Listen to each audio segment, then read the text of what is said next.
नमस्कार, welcome back to my YouTube channel. आज हम बात करेंगे कि एक ऐसे स्टॉक की जिसको कि अवॉइड करना चाहिए। नॉर्मली हर वीडियो में मैं डिस्कस करता हूँ कोई बाइंग आइडिया या कोई और आइडिया जो होल्ड कर सकते हैं। आज एक सेलिंग आइडिया है मेरे पास। मार्केट काफ़ी तेज़ है, काफ़ी बढ़ गई है, मोमेंटम बड़ा अच्छा है। Time to be careful, time to be cautious. ख़ास करके उन स्टॉक्स में जहाँ पे कि फ्रॉथ बिल्ड हो रहा है, मतलब जिनमें कोई वैल्यूएशन का कोई तुक नहीं है। और हर बुल मार्केट में हमने देखा है, पिछले बुल मार्केट्स के अगर मैं आपको उदाहरण दूँ, सुज़लॉन, RNRL, ये ऐसे स्टॉक थे जो कि वैल्यूएशन बहुत ज़्यादा बढ़ गई थी, अंडरलाइंग बिजनेस इतना था नहीं। और जब करेक्शन आई, जब मार्केट रिवर्सल हुई, बुल मार्केट दोबारा बेरिश मार्केट हुई, तो उसके ये बात कर रहा हूँ मैं, पिछले 12-13 साल से सुज़लॉन की जो वैल्यूएशन है वो लगातार घटती जा रही है। RNRL का तो कोई हिसाब ही नहीं जिस वैल्यूएशन पे था और ख़त्म हुआ। इतने ज़्यादा इन्वेस्टर वेल्थ डिस्ट्रॉय हुई। ऐसे कई और उदाहरण है, लैंको इंफ्रा। तो इन स्टॉक से हमने बचना है जहाँ पे फ्रॉथ है, जहाँ पे कि अंडरलाइंग बिजनेस इतना नहीं है और वैल्यूएशन बहुत ही ज़्यादा भागी है। अब ऐसा एक स्टॉक है अडानी ग्रीन। अब अडानी ग्रीन 2015 में इस्टेब्लिश हुई कंपनी। इसकी आज वैल्यूएशन है तकरीबन 1,80,000 करोड़। 1,80,000 करोड़ की वैल्यूएशन, मतलब कई दिग्गज काउंटर्स, कई दिग्गज कंपनी से ज़्यादा वैल्यूएशन है। अगर इसकी तुलना की जाए तो NTPC जो कि पावर सेक्टर में ही है, जिसमें अडानी ग्रीन है, बहुत पुरानी कंपनी है, सरकारी कंपनी है, इस्टेब्लिश कंपनी है। 63 गीगावाट की कैपेसिटी है। इसकी तुलना में अडानी ग्रीन की 2.8 गीगावाट की है, तो तकरीबन 30 टाइम से भी ज़्यादा बड़ी कंपनी है। और गवर्नमेंट कंपनी है, रिकग्नाइज्ड कंपनी है, डेट सब कुछ अंडर कंट्रोल है। उसकी वैल्यूएशन 94,000 करोड़ है।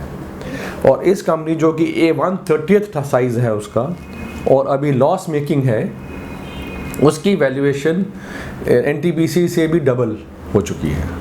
तो एक क्लियरली एक फ्रॉड बन रहा है। कंपनी जैसे मैंने बताया भी 2.8 गीगावाट की कैपेसिटी है। क्लीन एनर्जी मतलब सोलर और विंड में है। सोलर और विंड एनर्जी खास करके सुज़लॉन की याद दिलाता है। और इसके जो जिस तरह से मार्केट में चला है स्टॉक, वो भी सुज़लॉन की तरह ही चला है। भविष्य भी इसने ऐसे ही बनाया है जैसे सुज़लॉन ने एक बार बनाया था कि पूरा ही देश ऑल्टरनेट एनर्जी में आ जाएगा। और ये बात कर रहे हैं कि 25 गीगावाट की कैपेसिटी कर देंगे 2025 तक। उसके अंदर इन्होंने अभी हाल ही में 8 गीगावाट का एक प्रोजेक्ट साइन किया है सोलर एनर्जी कॉरपोरेशन के साथ। अब अगर ये कर भी दें, अगर ये जो सोलर एनर्जी कॉरपोरेशन लिमिटेड है, इसके साथ करके इनकी अबाउट ऑलमोस्ट 11 गीगावाट की कैपेसिटी हो जाएगी।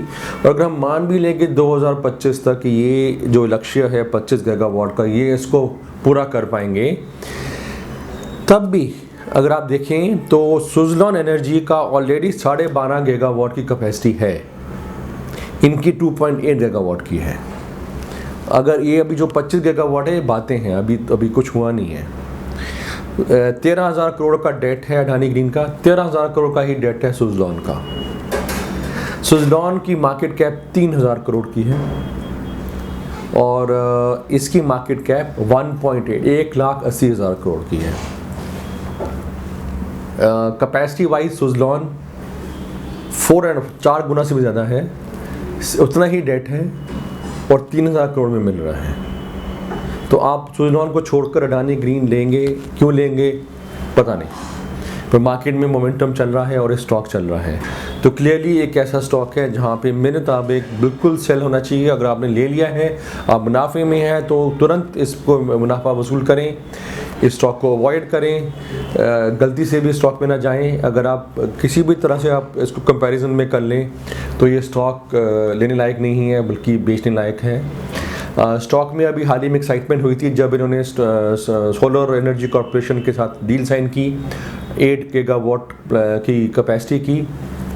ऐसा माना जा रहा था कि इसमें बायबैक होगा सरकार की तरफ से, पर वो क्लैरिफाई हो गया कि कोई बायबैक अरेंजमेंट नहीं है।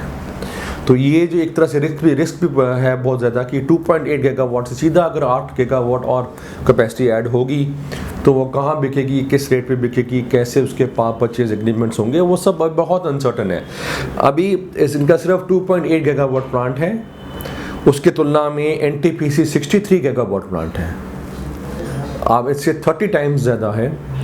और उसकी NTPC इसके मार्केट कैप के आधे मार्केट कैप पे मिल रहा है। NTPC जैसे मैंने बताया सरकारी कंपनी है, बहुत अच्छी इस्टेब्लिश्ड है। अगर आपको, क्योंकि NTPC थर्मल है, आपने क्लीन एनर्जी में जाना है, रिस्क ही लेना है, तो सुजलॉन ही ले लो फिर, क्योंकि सुजलॉन कम से कम 3000 करोड़ में, मतलब एक तरह से ऑलरेडी टूटा हुआ स्टॉक है।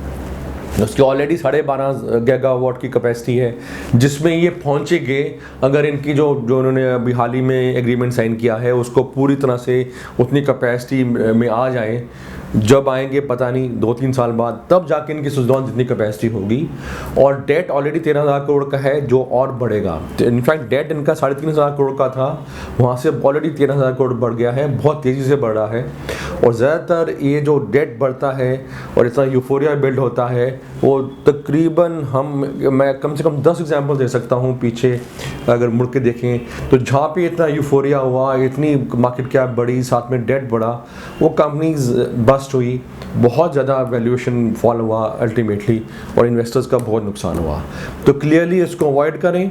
आपको पावर में जाना है, टाटा पावर है, NTPC है, और इतने और दिग्गज काउंटर्स हैं, पावर फाइनेंस कॉरपोरेशन है, REC है, पावर ग्रिड है, कितनी और तरीके से आप पावर के में ले सकते हैं। और हर जो मैं कंपनी बता रहा हूँ उन सब के इस्टेब्लिशमेंट, उनके क्रेडेंशियल्स, उनकी वैल्यूएशन वाइज, प्रॉफिट वाइज, सब अडानी ग्रीन से बेटर है। अडानी ग्रीन अभी लॉस मेकिंग है, इसको भी ध्यान रखें।